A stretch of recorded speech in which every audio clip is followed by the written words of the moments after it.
நம்மளை கேட்கறதுக்கு யாருமே இல்லை அப்படின்னு அதிகார ஆட்டம் போட்டுட்டு இருந்த ஆளுநர்களுக்கு முட்டுக்கட்டை போடுற மாதிரி ஒரு முக்கியமான தீர்ப்பை சுப்ரீம் கோர்ட் கொடுத்துருக்கு. இனிமே உங்க ஆட்டம்லாம் இங்க செல்லாது அப்படின்னு சொல்லிட்டு ஆளுநர் குடியரசுத் தலைவருக்கு அனுப்பிச்சு வச்ச தமிழ்நாடு அரசினுடைய 10 மசோதாக்களையும் சுப்ரீம் கோர்ட்டே நேரடியா அப்ரூவல் கொடுத்திருக்கு. நீதிபதிகள் ஜேபி பர்திவாலா, ஆர் மகாதேவன் 2 பேரும் கொடுத்திருக்கக்கூடிய இந்த தீர்ப்பு ரொம்ப ரொம்ப முக்கியமான ஒரு தீர்ப்பா, குறிப்பா இந்திய அரசியலமைப்பு சட்டத்தில் ஆளுநர்களுடைய ரோல் குறித்து மிக முக்கியமான ஒரு புரிதலை உருவாக்கி இருக்கக்கூடிய ஒரு தீர்ப்பா பார்க்கப்படுது. இந்த தீர்ப்பு தமிழ்நாட்டுக்கு மட்டும் கிடையாது, இந்தியா முழுக்க இருக்கக்கூடிய மாநில அரசுகளினுடைய அதிகாரத்தை பறைசாற்றக்கூடிய ஒரு முக்கியமான தீர்ப்பா அமைஞ்சிருக்கு. ஆளுநர்களை நோக்கி நீங்கள்லாம் அன்எலெக்டட் ஹெட் ஆஃப் தி ஸ்டேட் தானே தவிர மாநில அரசினுடைய சட்டமன்றமும் அமைச்சரவையும் தான் மக்களால் தேர்ந்தெடுக்கப்பட்ட அமைப்புகள், அவங்களுக்கு தான் உச்சபட்ச அதிகாரம் அப்படிங்கிறத நிறுவக்கூடிய மிக முக்கியமான தீர்ப்பா இந்த தீர்ப்பு அமைஞ்சிருக்கு. அப்படி என்ன முக்கியத்துவம் இந்த தீர்ப்புல இருக்கு, இந்த வழக்குல என்ன நடந்தது, இந்த வழக்கினுடைய பின்னணி என்ன அப்படிங்கிறத இந்த வீடியோல விரிவா பார்ப்போம். வணக்கம், இது யூட்டன், நான் விவேகானந்தன். கடந்த 2020ஆம் ஆண்டுல இருந்து பார்த்தோம்னா தமிழ்நாடு சட்டமன்றத்திலிருந்து அனுப்பிச்சு வச்ச 10 மசோதாக்களை ஆளுநர் பதிலே சொல்லாம கிடப்புல போட்டு வச்சிருந்தாரு. 3 வருஷமா கிடப்புல போட்டு வச்சிருந்தாரு. அந்த சூழல்ல தான் பார்த்தோம்னா கடந்த 2023 நவம்பர் மாசம் பார்த்தோம்னா பஞ்சாப் அரசுக்கும் பஞ்சாப் ஆளுநருக்கும் இடையில் நடந்த வழக்குல ஒரு முக்கியமான தீர்ப்பு சுப்ரீம் கோர்ட்ல கொடுக்கப்பட்டுச்சு. பஞ்சாப்லயும் இதே மாதிரியான வழக்கு தான். என்னன்னா அவங்க கவர்மெண்ட்ல அனுப்பி வச்ச மசோதாக்களை பஞ்சாப் ஆளுநர் இதே மாதிரி காரணமே சொல்லாமல் நீண்ட காலம் கிடப்பில் போட்டு வைக்கிறது, அப்புறம் சட்டமன்றத்துக்கு அதை திருப்பி அனுப்புறது, நான் கையெழுத்து போட முடியாது அப்படின்னு சொல்லிட்டு அதுக்கப்புறம் அவங்க திருப்பி அனுப்பிச்சாங்கன்னா மறுபடியும் அதை கிடப்பில் போட்டு வைக்கிறது. இது ஒரு தொடர் இழுபறியாகவே நடந்துக்கிட்டு இருந்தது. இது பஞ்சாபில் மட்டும் இல்லை, தமிழ்நாட்டில் மட்டும் இல்லை, இந்தியா முழுக்க எந்த மாநிலங்களில் எல்லாம் எதிர்கட்சிகள், அதாவது பாஜக அல்லாத கட்சிகள், பாஜகவோட கூட்டணி இல்லாத கட்சிகள் ஆட்சியில் இருக்குதோ அந்த எல்லா மாநிலங்களிலும் ஆளுநர்களுக்கும் அரசுகளுக்கும் இடையில இந்த முரண்பாடு இருந்துகிட்டே இருக்கு. காரணம், ஆளுநர்கள் தன்னிச்சையாக இந்த மாதிரி மாநில அரசு நிறைவேற்றி அனுப்புகிற மசோதாக்களை கிடப்பிலே போட்டு வைக்கிறது அப்படிங்கிறது ஒரு வேலையாகவே தொடர்ச்சியாக செஞ்சுக்கிட்டு இருக்காங்க. இப்போ பஞ்சாப் அரசு தொடர்பான அந்த கேஸில் தான் பார்த்தோம்னா ஆளுநர்களினுடைய இந்த மசோதாக்களுக்கு கையொப்பம் அளிக்கிற அதிகாரம் இருக்குல்ல, அது இந்திய அரசியலமைப்பு சட்டத்தில் ஆர்டிக்கல் 200 பிரிவு 200 தான் அந்த அதிகாரத்தை பற்றி பேசுது. அந்த அதிகாரத்தினுடைய உண்மையான அர்த்தம் என்ன அப்படிங்கிறத அந்த பஞ்சாப் அரசுக்கான அந்த தீர்ப்பில் தான் சுப்ரீம் கோர்ட்டில் சொல்லியிருந்தாங்க. ஸோ முதல்ல ஆர்டிக்கல் 200ல் ஆளுநருக்கு மசோதாக்கள் தொடர்பான என்ன அதிகாரங்கள் கொடுக்கப்பட்டிருக்கு அப்படின்னு பார்த்தோம்னா, இப்போ ஒரு அரசாங்கம் ஒரு மசோதாவை நிறைவேற்றி அனுப்புது, சட்டமன்றத்தில் நிறைவேற்றி அனுப்புகிறாங்க அப்படின்னா ஆளுநருக்கு 3 வகையான வழி இருக்குது. ஃபர்ஸ்ட் என்ன அப்படின்னா, அவர் அந்த பில்லுக்கு ஒப்புதல் கொடுக்கலாம், அசன்ஸ் டு த பில். ரெண்டாவது ஆப்ஷன் என்ன அப்படின்னா, அவர் ஒப்புதல் அளிக்காம வித்ஹோல்டு பண்ணி வைக்கக்கூடிய ஆப்ஷன். மூணாவது ஆப்ஷன் என்ன அப்படின்னா, அந்த மசோதாவை குடியரசுத் தலைவருடைய ஒப்புதலுக்கு அனுப்பி வைக்கிறது. ஸோ இந்த 3 வகையான ஆப்ஷன்ஸ் ஆளுநருக்கு முன்னாடி இருக்கு. இதுல நம்ம குறிப்பிட்ட அந்த ரெண்டாவது ஆப்ஷன் இருக்குல்ல, வித்ஹோல்ட்ஸ் அசன்ஸ் அப்படிங்கிறது, இந்த ஆப்ஷனை பயன்படுத்தி தான் ஆளுநர்கள் எல்லாமே பார்த்தோம்னா எதிர்கட்சிகள் ஆளுற மாநிலங்களில் அந்த மாநில அரசுகளுக்கெல்லாம் பெரும் தொல்லைகளை கொடுத்துக்கிட்டு இருந்தாங்க. அதுவும் குறிப்பாக பார்த்தோம்னா இந்த வித்ஹோல்டு பண்ணி வைக்கக்கூடிய அதிகாரம் இருக்குல்ல, இதை இவ்வளோ காலத்துக்குள்ளே நீங்கள் சைன் பண்ணி அனுப்பி ஆகணும் அப்படிங்கிற கால அவகாசம்லாம் கொடுக்கப்படல கான்ஸ்டியூஷனில்.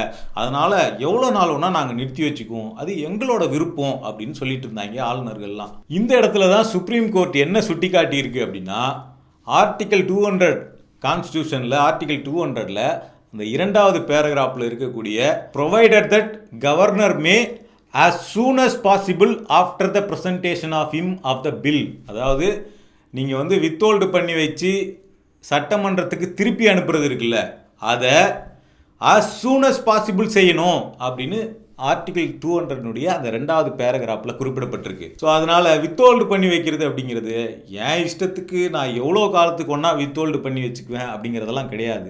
as soon as possible, எவ்வளவு விரைவாக முடியுமோ அவ்வளவு விரைவாக நீங்கள் நிறுத்தி வைத்த அந்த மசோதாவை சட்டமன்றத்துக்கு திருப்பி அனுப்பணும். ஸோ அதுலேயும் ரொம்ப குறிப்பாக என்ன சொன்னாங்க அப்படின்னா, இந்த முதல் பேராகிராஃபையும் 2வது பேராகிராஃபையும் தொடர்பு படுத்தி தான் நம்ம பார்க்கணும். வித்தோல்டு பண்ணி வைக்கிறது, வித்தோல்டு த அசன்ட் அப்படிங்கிறதோடைய மீனிங் வந்து என்ன அப்படின்னா, நான் என் இஷ்டத்துக்கு நிறுத்தி வச்சுக்குவேன் அப்படிங்கிறதெல்லாம் கிடையாது. வித்தோல்டு அப்படின்னா என்னன்னா, சைன் பண்ணாமல் நீங்கள் வந்து சில கரெக்ஷன்ஸை சொல்லி திருப்பி அனுப்புறது. அவர் வந்து இந்த குறிப்பிட்ட சட்டத்தில் இதெல்லாம் நீங்கள் அமெண்ட் பண்ணணும், இதெல்லாம் மாற்றணும் அப்படின்னு சொல்லி திருப்பி அனுப்பலாம். அதில் என்ன சொல்லப்பட்டிருக்குன்னா, ஆளுநர் ஒரு மசோதாவை வித்தோல்டு பண்ணி திருப்பி சட்டமன்றத்துக்கே அனுப்பும்போது அவர் என்ன பண்ணலாம் அப்படின்னா, இந்த மசோதாவில் எனக்கு சில திருத்தங்களை செய்யணும், இந்த மசோதாவில் இந்த பிரிவுலாம் நீங்கள் மாற்றினா நல்லாயிருக்கும் அப்படின்னு சொல்லிட்டு மாற்றங்களை கோரி திருப்பி அனுப்பலாம். இல்லை இந்த ஒட்டுமொத்த மசோதாவையுமே நீங்கள் மாற்றணும் அப்படின்னு சொல்லி கூட திருப்பி அனுப்பலாம். ஆனால் அவர் இதெல்லாம் ஆஸ் சூன் அஸ் பாசிபிள் பண்ணணும். அவர் கைக்கு மசோதா வந்து சேர்ந்ததுக்கப்புறம் எவ்வளோ சீக்கிரம் முடியுமோ அவ்வளோ சீக்கிரம் அதில் இந்த அமெண்ட்மெண்ட்லாம் நீங்கள் பண்ணணும், இல்லை இந்த பில்லையே மாற்றணும் அப்படின்னு சொல்லிட்டு சட்டமன்றத்துக்கு திருப்பி அனுப்பலாம். அதுக்கு ஒன்று கொடுத்துருக்காங்க, அதுதான் ரொம்ப முக்கியமானது. சட்டமன்றம் இருக்குல்ல, அது அந்த திருப்பி வந்த அந்த பில்லை ஆளுநர் சொன்ன மாற்றங்களை செஞ்சு திருப்பி அனுப்பலாம், அல்லது செய்யாமலே கூட திருப்பி ஆளுநருடைய கைக்கு திருப்பி அனுப்பி வைக்கலாம். அதை தான் எப்படி சொல்றாங்க அப்படின்னா, if the bill is passed again by the house with or without amendment and presented to the governor for assent, அப்படி அனுப்பி வைக்கப்பட்டதுன்னா the governor shall not withhold assent therefrom. இரண்டாவது முறை திருப்பி அந்த கரெக்ஷனை ஏற்றுக்கிட்டோ அல்லது எதுவுமே பண்ணாமல் ஆளுநருக்கு திருப்பி அனுப்பி வச்சாங்க அப்படின்னா ஆளுநர் இந்த முறை வித்தோல்டு பண்ணி வைக்க முடியாது, கண்டிப்பாக அவர் கையெழுத்திட வேண்டும். சரி, இந்த மூணாவதா இன்னொரு ஆப்ஷன் அவருக்கு இருக்குன்னு சொன்னோம் இல்லைங்களா, குடியரசுத் தலைவருடைய ஒப்புதலுக்கு அனுப்பி வைக்கிறதுன்னு. இந்த குடியரசுத் தலைவருக்கு ஒப்புதலுக்கு அனுப்பி வைக்கிறதையே எல்லா மசோதாவையும்லாம் அவர் குடியரசுத் தலைவர் ஒப்புதலுக்கு அனுப்பி வைக்க முடியாது. இந்த மசோதா வந்து இதெல்லாம் எனக்கு ஒத்து வர மாதிரி இல்லை, இதை நான் குடியரசுத் தலைவருக்கு அனுப்பி வச்சிடுறேன் அப்படின்லாம் ஒரு குடியரசுத் தலைவருக்கு எல்லா மசோதாவையும் அனுப்பி வைக்க முடியாது.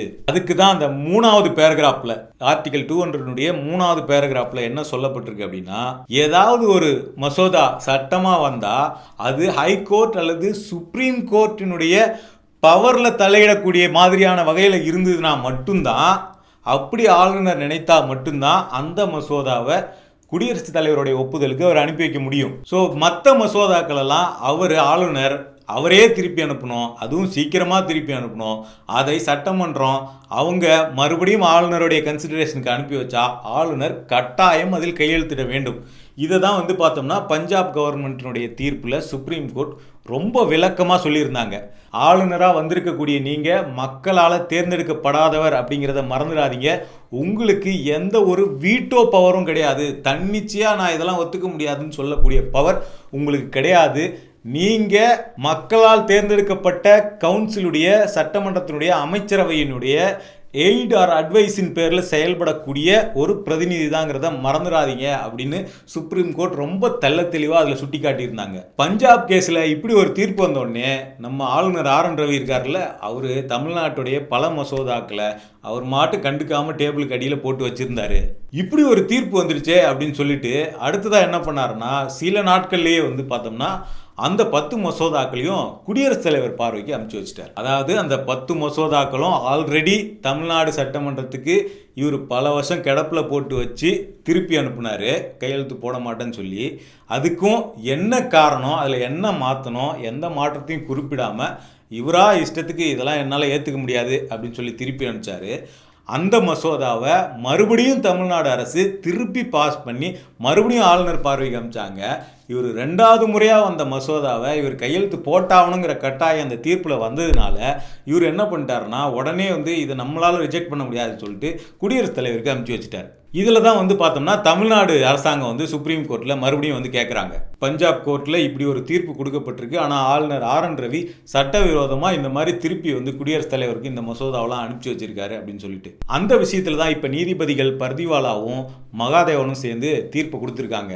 அதில் என்ன குறிப்பிட்டிருக்காங்க பார்த்தோம்னா, ஒரு ஜென்ரல் ரூல் என்ன அப்படின்னா, கவர்னர் அவருக்கு 2வது முறையாக சட்டமன்றத்திலிருந்து அனுப்பக்கூடிய மசோதாவை அவர் வந்து குடியரசுத் தலைவருக்கு அனுப்பக்கூடாது. எப்போ அவர் அனுப்பலாம் அப்படின்னா, ஒரே ஒரு எக்ஸெப்ஷன் என்ன அப்படின்னா, முதல்ல அனுப்பின அந்த மசோதாவிலிருந்து 2வது அனுப்பின அந்த வெர்ஷன் இருக்குல்ல, அதில் ஏதாவது மாற்றங்கள் செய்யப்பட்டிருந்தால் மட்டும்தான் அவர் வந்து குடியரசுத் தலைவருக்கு அனுப்பி வைக்கலாமே தவிர இல்லைன்னா அவருக்கு வேறு ஆப்ஷனே கிடையாது. அதே மசோதா திருப்பி அனுப்பப்பட்டிருந்தா அவர் குடியரசுத் தலைவருக்கெல்லாம் திருப்பி அனுப்பக்கூடாது, அவர் கையெழுத்து போட்டிருக்கணும் அப்படின்னு சொல்லியிருக்காங்க. ஆனால் சுப்ரீம் கோர்ட் தீர்ப்பு கொடுத்ததுக்கு அப்புறமும் 10 மசோதாவை ஆளுநர் குடியரசுத் தலைவருக்கு அனுப்பிச்சி வச்சது அப்படிங்கிறது சட்டப்படி ஒரு தவறான நடவடிக்கை அப்படின்னு சொன்னதோட இன்னொரு முக்கியமான விஷயம் என்ன பண்ணியிருக்காங்க அப்படின்னா, குடியரசுத் தலைவர் அதை ரிஜெக்ட் பண்ணாலுமே அது ஏற்றுக்கொள்ளப்படாது அப்படிங்கிறத சொல்லியிருக்காங்க. ஏன் அப்படின்னா ஆளுநரே அதுக்கு கையெழுத்து போட்டிருக்கணும், அவர் குடியரசுத் தலைவருக்கு அனுப்பிச்சதே சட்டப்படி தப்பு. அதனால் குடியரசுத் தலைவர் அந்த மசோதாக்கள் மேலே என்ன முடிவு எடுத்திருந்தாலும் அது ஏற்றுக்கொள்ளப்பட மாட்டாது அப்படின்னு சொல்லி அந்த 10 மசோதாக்களையும் சுப்ரீம் கோர்ட்டே எங்களோட அதிகாரத்தை பயன்படுத்தி நாங்களே அதை அப்ரூவ் பண்ணுறோம், இந்த தவறு நடந்ததுக்காக நாங்களே அதை அப்ரூவ் பண்ணுறோம், எங்களுக்கு வேறு வழி இல்லைன்னு சொல்லிட்டு தமிழ்நாடு அரசினுடைய தமிழ்நாட்டின் பல்கலைக்கழகங்கள் சார்ந்த 10 மசோதாக்களை சுப்ரீம் கோர்ட்டே அப்ரூவ் பண்ணியிருக்கு. அதாவது தமிழ்நாட்டினுடைய பல்கலைக்கழகங்கள் இருக்குல்ல, தமிழ்நாட்டினுடைய மாநில பல்கலைக்கழகங்களில் துணைவேந்தரை யார் நியமிப்பதற்கான அதிகாரம் யாரிடம் உள்ளது, மாநில அரசுக்கா ஆளுநருக்கா அப்படிங்கிற கேள்வியில தான் மாநில அரசுக்கு தான் அதிகாரம் இருக்குது அப்படிங்கிற மசோதாவை தான் தமிழ்நாட்டிலிருந்து பாஸ் பண்ணி அனுப்புனாங்க. அதை இப்போது சுப்ரீம் கோர்ட் அப்ரூவ் பண்ணியிருக்கு. அது மட்டும் இல்லாமல் சில முக்கியமான ரெகுலேஷன்ஸையும் இந்த தீர்ப்பில் கொடுத்துருக்காங்க. அது என்ன அப்படின்னா, ஒரு மசோதாவை நீங்கள் கையெழுத்து போடுறதுக்காக வித்ஹோல்டு பண்ணி நிறுத்தி வைக்கிறீங்க அப்படின்னாலோ, இல்லை குடியரசுத் தலைவருக்காக நாங்கள் அனுப்பி வைக்க போகிறோம் அதுக்காக வித்ஹோல்டு பண்ணி வச்சுருக்கோம் அப்படின்னாலோ, அதையெல்லாம் மேக்சிமம் 1 மாதத்துக்குள்ளே நீங்கள் பண்ணணும் அப்படிங்கிறத சுப்ரீம் கோர்ட் சொல்லியிருக்கு. அதே மாதிரி ஒரு மசோதாவில் அந்த அமைச்சரவை குறிப்பிட்டிருக்கக்கூடிய விஷயங்களுக்கு, அவங்க சொல்கிற விஷயங்களுக்கு இவருக்கு ஏற்பு இல்லை, அதுக்கு எதிரான இவர் ஒரு விஷயத்தை சொல்கிறாரு அப்படின்னா அந்த மசோதாவை சட்டமன்றத்துக்கு திருப்பி அனுப்புறது இருக்குல்ல, அது மேக்சிமம் 3 மாதத்துக்குள்ளே நீங்கள் அனுப்பணும் அப்படின்னு சொல்லியிருக்காங்க. அதே மாதிரி அதில் என்ன காரணத்துக்காக நான் இதை திருப்பி அனுப்புகிறேன் அப்படிங்கிற ரீசனையும் நீங்கள் குறிப்பிடணும் அப்படின்னு சொல்லியிருக்காங்க. அதே மாதிரி ஒரு மசோதா சட்டமன்றத்தால் 2வது முறையாக ஆளுநருக்கு அனுப்பி வைக்கப்பட்டுச்சுன்னா அந்த மசோதாவுக்கு 1 மாத காலத்துக்குள்ளே நீங்கள் கண்டிப்பாக அப்ரூவல் கொடுக்கணும் அப்படின்னு அப்ரூவல் கொடுக்கறதுக்கும் கால நிர்ணயம் செஞ்சுருக்காங்க. ஆளுநர் RN ரவியோட நடவடிக்கைகளுக்கு கடுமையான அதிருப்தியை சுப்ரீம் கோர்ட் சொல்லியிருக்கு. நீங்கள் பண்ண எல்லாமே தப்பு அப்படிங்கிறத புட்டு வச்சிருக்கு சுப்ரீம் கோர்ட். அதோட சேர்த்து மொத்தமாக ஆளுநர்களுக்குன்னு சில அட்வைஸையும் சொல்லியிருக்காங்க. The governor must be conscious to not create road blocks or choke hold the state legislature in order to thwart and break the will of the people for political ends. அரசியல் நோக்கங்களுக்காக மாநில சட்டமன்றத்தை நெரிக்கவோ அல்லது பீப்புளுடைய வில்லை முறியடிக்கவோ கூடாது. ஆளுநர்கள் நீங்கள் கான்சியஸாக செயல்படுங்க அப்படின்னு சொல்லியிருக்காங்க. அது மட்டும் இல்லாமல் அவங்க அந்த தீர்ப்பை முடிக்கக்கூடிய வரிகள் இருக்குல்ல, அது ஆளுநர் ரவிக்கு ஒரு கடுமையான கண்டனத்தை குறிப்பிடுற மாதிரி அந்த தீர்ப்போட வரிகள் அமைஞ்சிருக்கு. அம்பேத்கருடைய ஒரு கோட்டு போட்டு தான் அந்த தீர்ப்பு முடிச்சிருக்காங்க.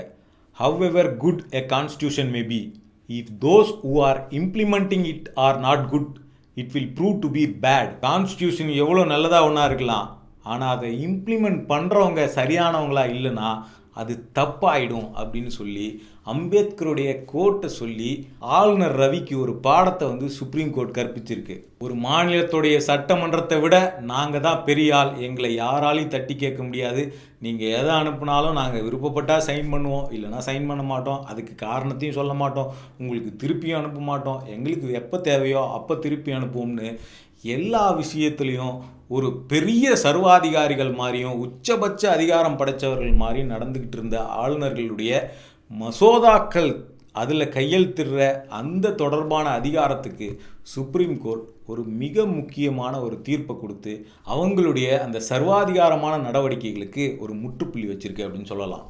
தொடர்ச்சியாக இந்த மாதிரியான தகவல்களை தெரிஞ்சுக்க யூடர்னை சப்ஸ்கிரைப் பண்ணுங்கள்.